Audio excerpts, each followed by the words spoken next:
오늘은 우리 마음에 관한 이야기를 나누어 보려고 합니다. 살다 보면 참 많은 일들이 생깁니다. 자식 문제로 마음 졸이고 건강 걱정에 잠 못 이루고 때로는 세상이 너무 빠르게 변해서 뒤처지는 것 같은 불안함도 느낍니다. 60평생을 살아오면서 우리는 수많은 기쁨과 슬픔을 경험했습니다. 아이들을 키우며 행복했던 순간들, 가족과 함께했던 따뜻한 시간들, 그리고 때로는 힘들고 외로웠던 시절들. 이 모든 것들이 우리 인생의 소중한 조각들입니다. 그런데 말입니다. 나이가 들수록 마음이 편해져야 하는데 왜 오히려 더 복잡해지고 힘들어지는 걸까요? 자식들은 다 컸는데 왜 여전히 걱정이 되는 걸까요? 이제 좀 쉬어야 할 나이인데 왜 마음은 여전히 불안하고 초조한 걸까요? 오늘은 이런 우리의 마음을 부처님의 지혜로 다스리는 법을 함께 배워보겠습니다. 부처님께서는 이 세상 모든 것은 변한다고 말씀하셨습니다. 이를 재행무상이라고 합니다. 우리 인생을 돌이켜보면 정말 그렇습니다. 젊었을 때 건강했던 몸도 이제는 여기저기 아픈 곳이 생깁니다. 팔팔하던 체력도 예전 같지 않습니다. 계단을 오르면 숨이 차고 무거운 것을 들면 허리가 아픕니다. 그런데 이것을 받아들이기가 참 어렵습니다. 내가 왜 이렇게 늙었나 하며 한탄하게 됩니다. 젊은 사람들 보면 부럽기도 하고 때로는 내 젊은 시절이 그리워지기도 합니다. 하지만 부처님은 이렇게 말씀하셨습니다. 변하지 않는 것에 집착하지 말라. 모든 것은 흘러가는 것이다. 이 말씀의 의미가 무엇일까요? 늙는 것을 두려워하지 말라는 뜻입니다. 변화를 자연스럽게 받아들이라는 뜻입니다. 봄에 피었던 꽃이 여름이 되면 지고 가을이 되면 단풍이 들고 겨울이 되면 나무는 앙상해집니다. 그런데 우리는 이것을 보고 슬퍼하지 않습니다. 자연스러운 변화라는 것을 알기 때문입니다.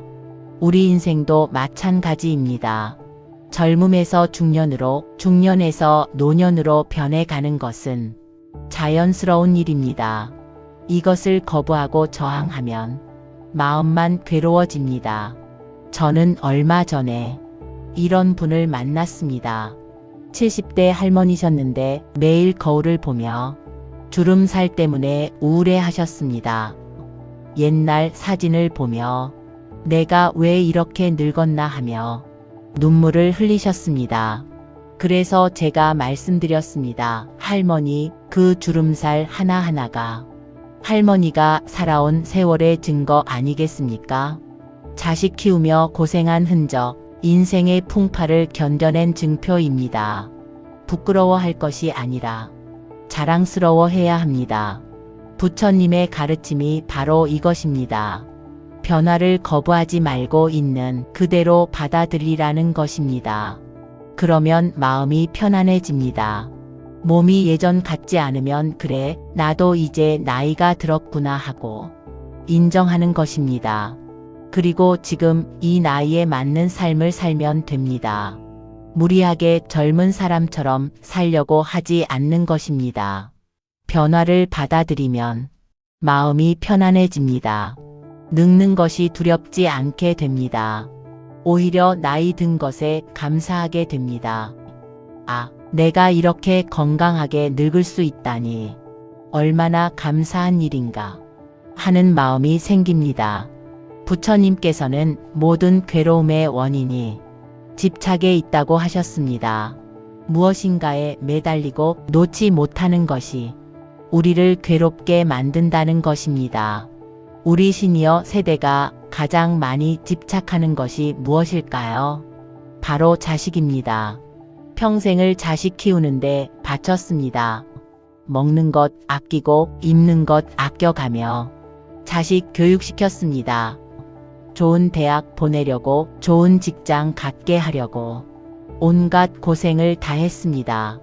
그런데 자식이 다 컸는데도 여전히 걱정입니다. 결혼은 잘했는지, 직장 생활은 잘하는지, 손주들은 건강한지 매일매일 걱정입니다. 자식이 조금만 힘들어하면 내 일처럼 가슴이 아픕니다. 심지어 이런 분도 계십니다. 자식 집에 매일 전화해서 밥은 먹었니? 애들은 괜찮니? 물어봅니다. 자식은 귀찮아하는데도 매일 연락합니다. 왜 그럴까요? 자식에 대한 집착 때문입니다. 부처님은 이렇게 말씀하셨습니다. 사랑한다는 이유로 붙잡지 말라. 진정한 사랑은 자유를 주는 것이다. 무슨 뜻일까요? 자식을 사랑하되 자식의 인생은 자식 것이라는 것을 인정하라는 뜻입니다. 우리가 자식을 낳고 키웠지만 자식의 인생은 자식 것입니다. 자식이 어떤 선택을 하든 그것은 자식이 책임질 일입니다. 우리가 대신 살아줄 수는 없습니다. 제가 아는 어느 어머니는 60대가 넘어서도 자식 걱정에 밤잠을 설쳤습니다. 아들이 회사에서 승진을 못했다고 걱정하고 며느리가 살림을 제대로 못한다고 걱정했습니다. 손주가 학교 성적이 안 좋다고 걱정했습니다. 그러다가 결국 우울증에 걸렸습니다. 병원에 가니 의사가 말했습니다. 어머니, 너무 많은 걱정을 하고 계십니다. 그 걱정의 대부분은 어머니가 해결할 수 없는 일들입니다. 그제야 그 어머니는 깨달았습니다. 자식 걱정한다고 자식 인생이 바뀌는 것이 아니구나. 오히려 내 건강만 해치고 있구나. 부처님의 가르침대로 집착을 내려놓으면 어떻게 될까요? 자식을 사랑하되 자식의 인생은 자식에게 맡깁니다. 자식이 힘들어하면 옆에서 지켜보고 응원해 줍니다. 하지만 대신 살아주려고 하지 않습니다. 조언은 해줄 수 있지만 강요하지 않습니다. 이렇게 하면 마음이 편안해집니다. 자식도 편안해집니다. 서로의 관계가 더 좋아집니다. 집착을 내려놓는다는 것은 사랑을 그만두라는 뜻이 아닙니다. 오히려 더 깊은 사랑을 하라는 뜻입니다. 매달리지 않는 사랑, 자유를 주는 사랑 말입니다. 돈에 대한 집착도 마찬가지입니다. 평생 모은 재산이 있습니다. 노후 대비도 해야 하고 자식들에게 물려줄 것도 생각해야 합니다. 그런데 이것 때문에 너무 걱정하고 집착하면 마음이 편할 날이 없습니다. 부처님은 말씀하셨습니다. 돈은 필요한 만큼만 있으면 된다. 그 이상을 탐하면 괴로움만 커진다. 지금 먹고 살 만큼 있으면 됩니다. 건강을 지킬 만큼 있으면 됩니다. 그 이상을 걱정하며 밤잠을 설칠 필요가 없습니다. 과거에 대한 집착도 있습니다. 내가 젊었을 때는 말이야 하며 과거를 그리워합니다. 예전에는 좋았는데 지금은 다 망가졌어 하며 현재를 부정합니다. 하지만 부처님은 말씀하셨습니다. 과거는 이미 지나갔다. 미래는 아직 오지 않았다. 오직 지금 이 순간만이 실제한다. 과거가 아무리 좋았어도 돌아갈 수 없습니다. 그것을 붙잡고 있으면 현재를 제대로 살 수 없습니다. 과거는 아름다운 추억으로 간직하되 지금 이 순간을 충실히 사는 것이 중요합니다. 집착을 내려놓으세요. 그러면 마음이 가벼워집니다. 세상 모든 것이 다르게 보입니다. 부처님께서는 일체유심조라는 말씀을 하셨습니다. 모든 것은 마음이 만들어낸다는 뜻입니다. 같은 상황을 겪어도 어떤 사람은 행복하고 어떤 사람은 불행합니다.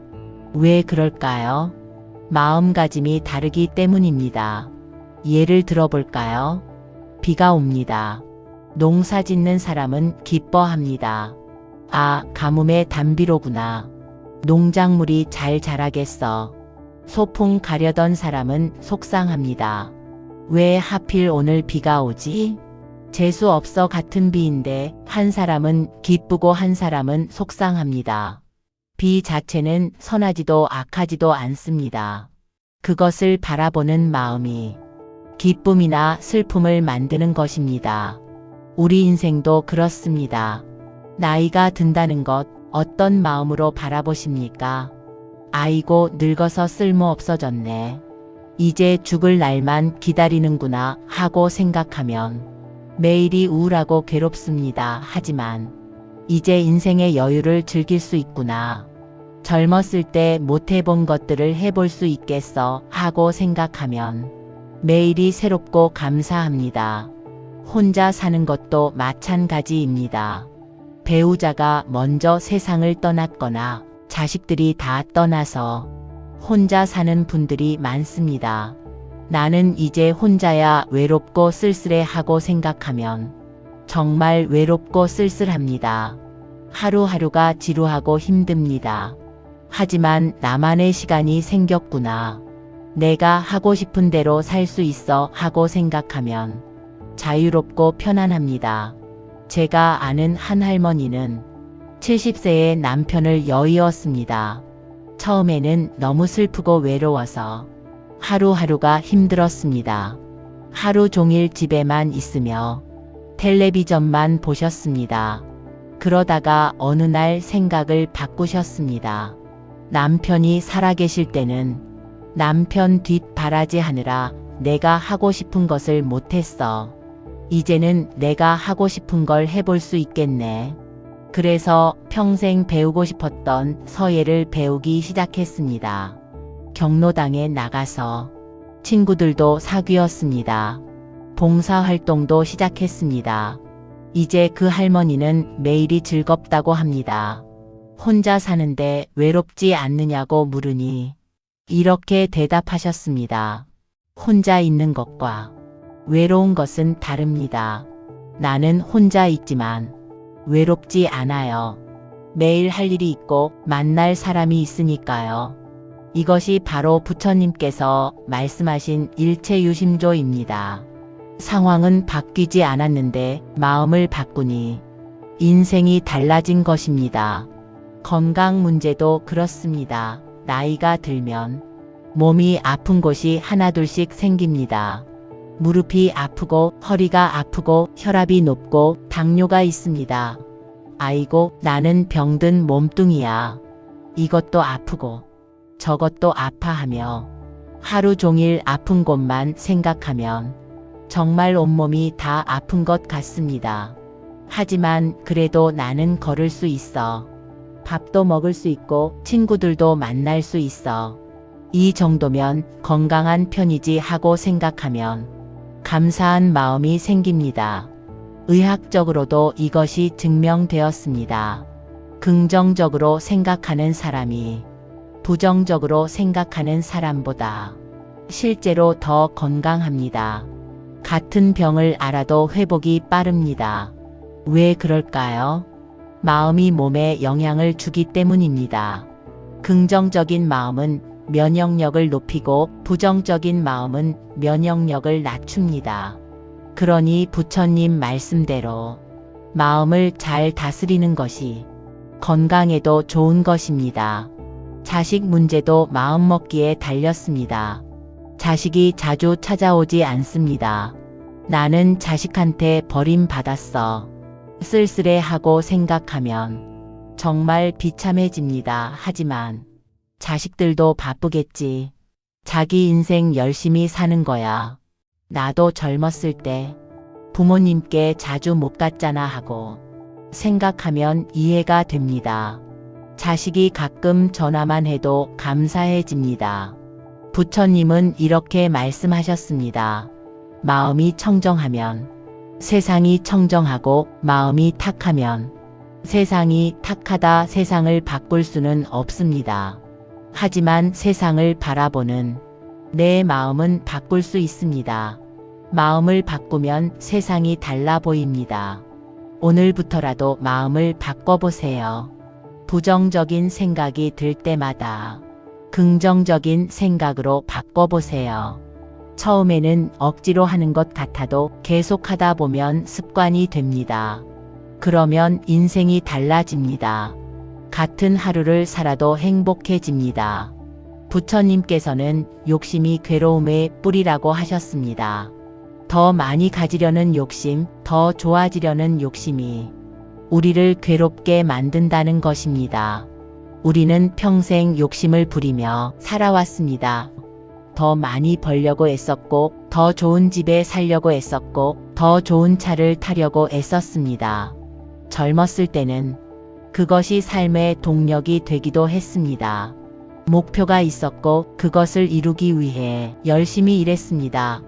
하지만 이제는 다릅니다. 이제 우리 나이에는 욕심을 줄여야 할 때입니다. 더 많이 가지려는 욕심을 내려놓아야 합니다. 지금 있는 것에 만족해야 합니다. 큰 집에 살든 작은 집에 살든 중요한 것은 그 집에서 평안하게 사는 것입니다. 비싼 차를 타든 저렴한 차를 타든 중요한 것은 안전하게 이동할 수 있다는 것입니다. 남과 비교하는 욕심도 내려놓아야 합니다. 옆집 할머니는 자식들이 자주 찾아오는데 우리 자식들은 왜 안 오지? 옆집 할아버지는 연금을 많이 받는데 나는 왜 이것밖에 못 받지? 이렇게 남과 비교하면 끝이 없습니다. 항상 나보다 나은 사람이 있기 마련입니다.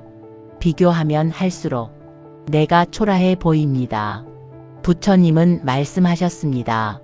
족한 줄 알면 항상 즐겁고 탐욕스러우면 항상 괴롭다.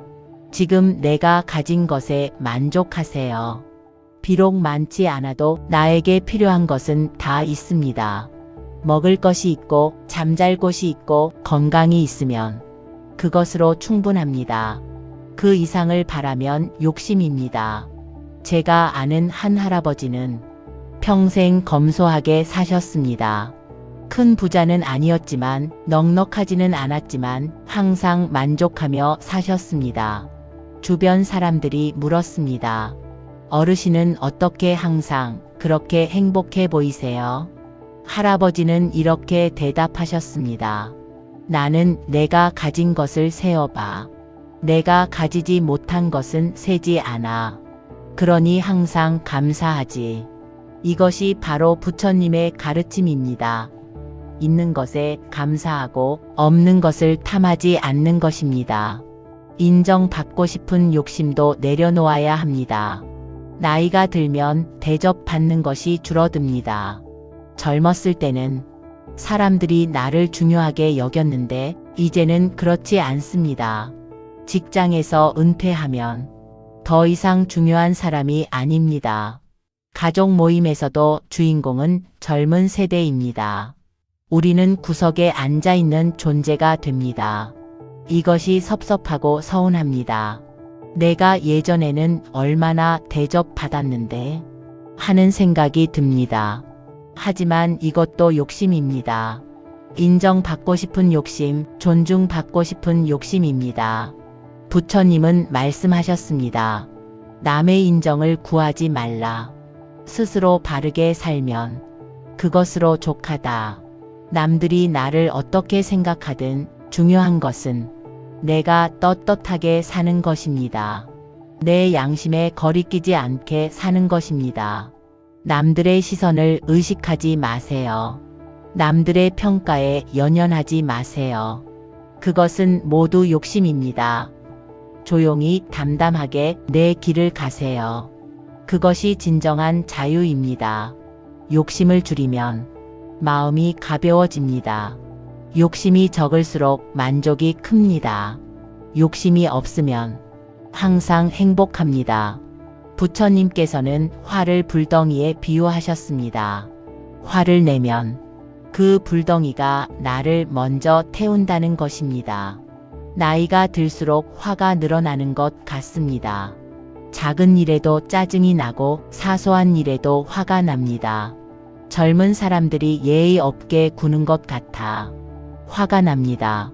세상이 돌아가는 꼴이 마음에 안 들어 화가 납니다. 자식들이 내 말을 안 들어 화가 납니다. 버스를 기다리는데 오지 않아. 화가 나고 병원에 갔는데 기다리게 해서 화가 나고 마트에서 계산이 느려서 화가 납니다. 왜 이렇게 화가 많이 날까요? 부처님은 말씀하셨습니다. 화는 자신의 마음에서 일어나는 것이다. 남이 화나게 하는 것이 아니다. 다른 사람이 나를 화나게 하는 것이 아닙니다. 내가 스스로 화를 내는 것입니다. 예를 들어볼까요? 버스가 늦게 옵니다. 어떤 사람은 화를 냅니다. 이게 무슨 버스냐? 시간도 안 지키고. 어떤 사람은 덤덤합니다. 늦는구나. 그럼 천천히 기다리지. 뭐 같은 상황인데 한 사람은 화내고 한 사람은 화내지 않습니다. 버스가 늦은 것이 문제가 아닙니다. 그것을 받아들이는 마음이 문제입니다. 화를 내면 손해입니다. 일단 내 몸이 상합니다. 혈압이 올라가고 심장이 두근거리고 얼굴이 빨개집니다. 건강에 나쁩니다. 또 화를 내면 관계가 나빠집니다. 자식한테 화내면 자식이 멀어집니다. 친구한테 화내면 친구가 떠납니다.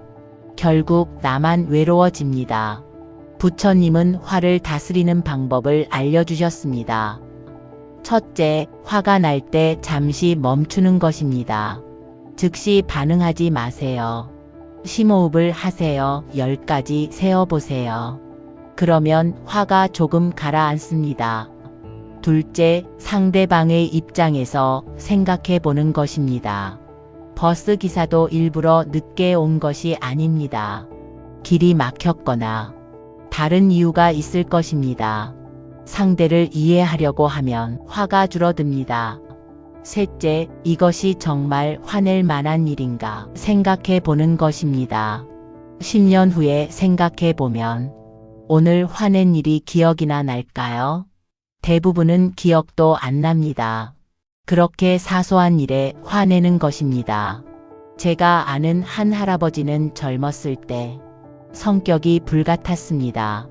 작은 일에도 소리를 지르고 화를 냈습니다. 그러다가 심장병이 생겼습니다. 의사가 말했습니다. 화를 그렇게 자주 내시면 안 됩니다. 심장에 무리가 갑니다. 그제야 할아버지는 화를 줄이기 시작했습니다. 화가 날 때마다 이것이 내 목숨을 걸 만한 일인가? 하고 자문했습니다. 그렇게 하다 보니 화낼 일이 거의 없었습니다. 대부분의 일은 목숨을 걸 만큼 중요하지 않았습니다. 이제 그 할아버지는 마음이 평온합니다. 건강도 좋아졌습니다. 주변 사람들과의 관계도 좋아졌습니다. 화를 내지 마세요. 화는 나에게 돌아옵니다. 화는 독약입니다. 마음의 독약입니다. 부처님 말씀대로 화를 다스리세요. 그러면 마음이 평화로워집니다. 부처님께서는 항상 현재에 머물라고 하셨습니다. 과거를 후회하지 말고 미래를 걱정하지 말고 지금 이 순간을 살라고 하셨습니다. 우리는 지금 여기 있지 않습니다. 몸은 여기 있지만 마음은 다른 곳에 있습니다. 과거를 생각합니다. 내가 그때 그렇게 하지 말았어야 했는데 그때 그 선택을 안 했으면 좋았을 텐데 하며 후회합니다. 미래를 걱정합니다. 앞으로 어떻게 되려나? 건강이 더 나빠지면 어쩌지? 돈이 부족하면 어쩌지 하며 불안해합니다. 그러는 동안 정작 지금 이 순간은 지나가 버립니다. 지금 이 순간의 소중함을 놓치고 있는 것입니다. 부처님은 말씀하셨습니다.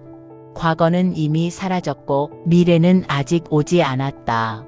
오직 현재만이 우리가 살 수 있는 시간이다. 과거를 바꿀 수 있습니까? 없습니다. 이미 지나간 일입니다.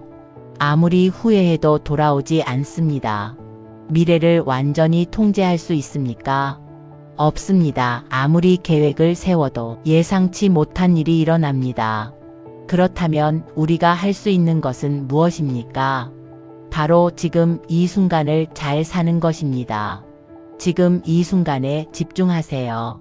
밥을 먹을 때는 밥 먹는 것에 집중하세요. 밥 먹으면서 걱정하지 마세요. 음식의 맛을 느끼세요. 씹는 감촉을 느끼세요. 걸을 때는 걷는 것에 집중하세요. 걸으면서 과거를 생각하지 마세요. 발바닥의 감각을 느끼세요. 주변의 경치를 보세요.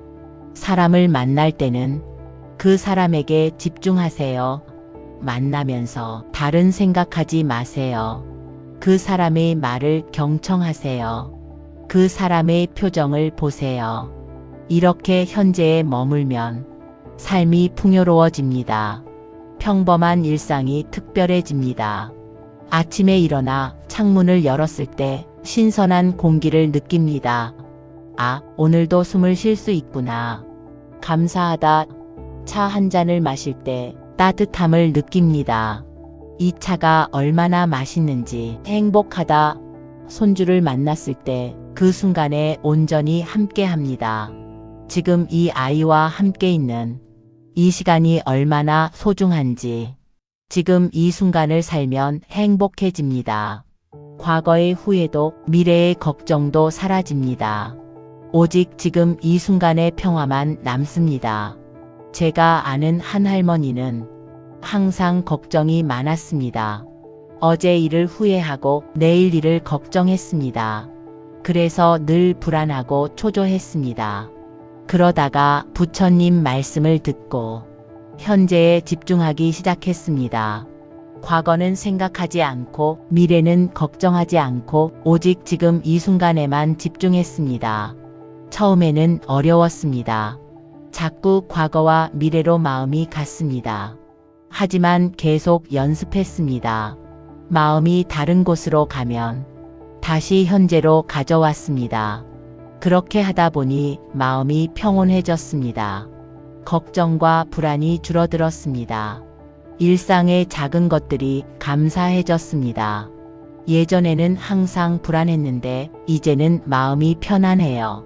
지금 이 순간을 사니까 행복해요 라고 그 할머니는 말씀하셨습니다. 부처님의 가르침대로 지금 이 순간을 사세요. 과거는 보내주고 미래는 맡기세요. 오직 지금 여기에 머무세요. 그러면 인생이 달라집니다. 매 순간이 새롭고 소중해집니다. 부처님께서는 자비를 강조하셨습니다. 자비란 남의 고통을 덜어주고 싶은 마음, 남에게 기쁨을 주고 싶은 마음입니다. 나이가 들면 자칫 이기적이 되기 쉽습니다. 내 건강, 내 문제, 내 걱정만 생각하게 됩니다. 다른 사람의 아픔에 관심이 줄어듭니다.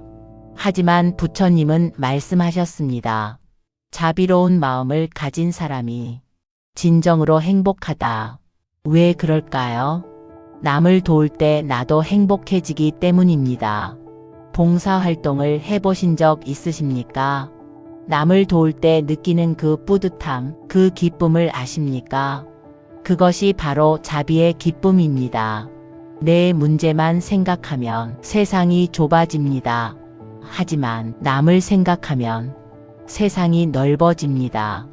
내 고통만 보면 내가 가장 불행한 것 같지만 남의 고통을 보면 나는 그래도 나은 편이라는 것을 알게 됩니다.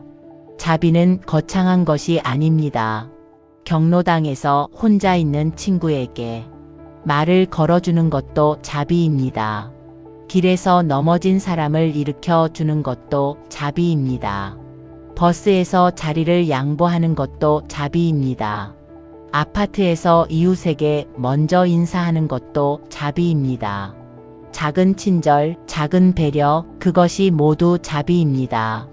부처님은 특히 미운 사람에게도 자비를 베풀라고 하셨습니다. 이것이 어렵습니다. 나를 섭섭하게 한 사람, 나를 무시한 사람, 나에게 못되게 군 사람에게 어떻게 자비를 베풀 수 있을까요? 부처님은 말씀하셨습니다. 그들도 고통받고 있는 것이다. 그래서 그렇게 행동하는 것이다. 미운 사람도 그 나름의 아픔이 있습니다. 그 아픔 때문에 남에게 상처를 주는 것입니다. 이것을 이해하면 미움이 줄어듭니다. 며느리가 시어머니를 잘 안 모시는 것 같습니다. 섭섭합니다. 미운 마음이 생깁니다. 하지만 생각해 보세요. 며느리도 힘듭니다. 직장 다니면서 아이 키우고 집안일 하느라 정신이 없습니다. 나를 못 챙기는 것이 아니라 여유가 없는 것입니다. 이렇게 이해하면 미움이 연민으로 바뀝니다. 우리 며느리도 힘들겠구나. 조금 도와줘야겠네 하는 마음이 생깁니다. 자식이 자주 안 찾아옵니다. 서운합니다. 원망스럽습니다. 하지만 생각해 보세요. 자식도 바쁩니다. 자기 인생 살아가느라 힘듭니다. 부모를 잊은 것이 아니라 시간이 없는 것입니다. 이렇게 이해하면 원망이 사랑으로 바뀝니다. 우리 자식들 힘들겠네. 건강하게만 살았으면 좋겠네. 하는 마음이 생깁니다. 자비로운 마음을 가지면 인간관계가 좋아집니다. 남들이 나를 좋아하게 됩니다. 외롭지 않게 됩니다. 제가 아는 한 할아버지는 동네에서 유명합니다. 모든 사람이 그 할아버지를 좋아합니다. 왜 그럴까요? 그 할아버지는 항상 남을 돕습니다. 누가 아프면 병문안을 가고, 누가 어려우면 도와주고, 누가 슬프면 위로해 줍니다. 거창한 것을 하는 것이 아닙니다. 그냥 관심을 가지고 챙겨주는 것입니다. 요즘 건강은 어때요? 밥은 잘 먹고 계세요? 혼자 계시는데 외롭지 않으세요? 이런 작은 관심이 사람들의 마음을 움직입니다. 그래서 모두가 그 할아버지를 좋아하는 것입니다. 그 할아버지에게 물었습니다. 어르신, 왜 그렇게 남을 많이 도와주세요? 할아버지는 이렇게 대답하셨습니다. 남을 도우면 내가 행복해. 나 혼자 집에 있으면 외롭고 심심한데 남 도우러 다니면 하루가 즐거워. 그래서 하는 거야. 이것이 바로 자비의 진리입니다. 남을 돕는 것이 결국 나를 돕는 것입니다. 부처님께서는 감사하는 마음의 중요성을 말씀하셨습니다. 감사하면 행복해지고 불평하면 불행해진다는 것입니다. 우리는 너무 많은 것을 당연하게 여깁니다. 아침에 눈을 뜬 것, 밥을 먹을 수 있는 것, 걸을 수 있는 것, 볼 수 있는 것, 들을 수 있는 것. 이 모든 것이 당연하지 않습니다. 감사한 일입니다. 하지만 우리는 이것을 잊고 삽니다. 그리고 없는 것, 부족한 것만 생각합니다. 돈이 더 많았으면 좋겠어. 건강했으면 좋겠어. 자식들이 더 자주 찾아왔으면 좋겠어. 이렇게 없는 것만 생각하면 불행해집니다. 아무리 많이 가져도 부족하게 느껴집니다. 부처님은 말씀하셨습니다. 있는 것에 감사하라. 그러면 그것이 더 많아 보인다. 지금 내가 가진 것을 세어보세요. 건강이 있습니다. 비록 완벽하지는 않아도 살아 있습니다. 숨을 쉬고 움직이고 생각할 수 있습니다. 얼마나 감사한 일입니까? 가족이 있습니다. 비록 자주 못 만나도 서로 사랑하는 가족이 있습니다. 세상에는 혼자인 사람도 많습니다. 가족이 있다는 것이 얼마나 큰 축복입니까? 집이 있습니다. 비록 크지 않아도 비바람을 피할 수 있는 곳이 있습니다. 노숙하는 사람도 있는데 집이 있다는 것이 얼마나 감사한 일입니까? 이렇게 하나하나 세어보면 감사할 것이 너무 많습니다. 매일 아침 감사 일기를 써보세요. 오늘 감사한 일 3가지를 적어보세요. 오늘 날씨가 좋아서 감사합니다. 오늘 맛있는 식사를 해서 감사합니다. 오늘 친구와 통화해서 감사합니다. 이렇게 매일 감사한 것을 찾다 보면 삶이 달라집니다. 같은 하루를 살아도 행복해집니다. 과학적으로도 증명되었습니다. 감사하는 사람이 더 건강하고 더 행복하고 더 오래 산다고 합니다. 제가 아는 한 할머니는 80세가 넘었는데도 항상 밝고 긍정적입니다. 비결이 뭐냐고 물으니 이렇게 대답하셨습니다. 나는 매일 감사해. 눈 떠서 감사하고 밥 먹으면서 감사하고 잠들기 전에 감사해. 그러니 행복하지. 하지만 어르신도 힘든 일이 있으시잖아요. 그럼 있지. 몸도 아프고 외로울 때도 있어. 그런데 그것만 생각하면 슬퍼지잖아. 그래서 나는 좋은 것을 찾아. 감사한 것을 찾아. 그러면 기분이 좋아져. 이것이 부처님의 가르침입니다. 시선을 바꾸는 것입니다. 없는 것이 아니라 있는 것을 보는 것입니다. 감사하는 마음은 연습이 필요합니다. 처음에는 어색합니다. 하지만 계속하다 보면 습관이 됩니다. 지금부터 시작해 보세요. 오늘 하루 감사한 일을 3가지 찾아보세요. 그리고 내일도 모레도 계속하세요. 그러면 한 달 후, 1년 후 인생이 달라져 있을 것입니다. 마무리하며 여러분, 오늘 우리는 부처님의 가르침으로 마음을 다스리는 8가지 방법을 배웠습니다. 첫째, 모든 것은 변한다는 것을 받아들이기. 둘째, 집착을 내려놓기. 셋째, 내 마음이 세상을 만든다는 것 깨닫기. 넷째, 욕심을 줄이기. 다섯째, 화내지 않기. 여섯째, 지금 이 순간을 살기. 일곱째, 자비로운 마음 갖기. 여덟째, 감사하는 마음 갖기. 이 8가지를 실천하면 우리 마음이 편안해집니다. 나이 드는 것이 두렵지 않게 됩니다. 오히려 나이 들수록 더 지혜로워지고 더 평화로워집니다. 부처님의 가르침은 2500년 전 것이지만 지금도 유효합니다. 아니, 오히려 지금 같은 혼란스러운 시대에 더 필요합니다. 세상은 빠르게 변하고 복잡해지고 혼란스러워집니다. 하지만 우리 마음만은 평화로울 수 있습니다. 부처님의 가르침을 따라 마음을 다스리면 됩니다. 나이가 든다는 것은 축복입니다. 오래 살았다는 것은 많은 경험을 했다는 뜻입니다. 많은 것을 배웠다는 뜻입니다. 이제는 그 지혜를 나눌 때입니다. 젊은 세대에게 우리의 경험을 전해주세요. 부처님의 가르침을 전해주세요. 어떻게 살아야 행복한지 보여주세요. 그것이 우리 시니어 세대의 역할입니다. 단순히 나이만 먹은 것이 아니라 지혜롭게 늙는 것입니다. 마지막으로 부처님의 말씀 하나를 전하겠습니다.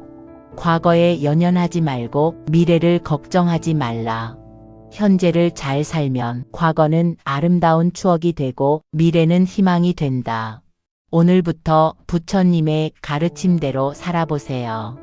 하루하루가 평화로워질 것입니다. 마음이 편안해질 것입니다. 진정한 행복을 느낄 것입니다. 감사합니다. 여러분 모두 건강하시고 행복하시기를 부처님께 기원합니다.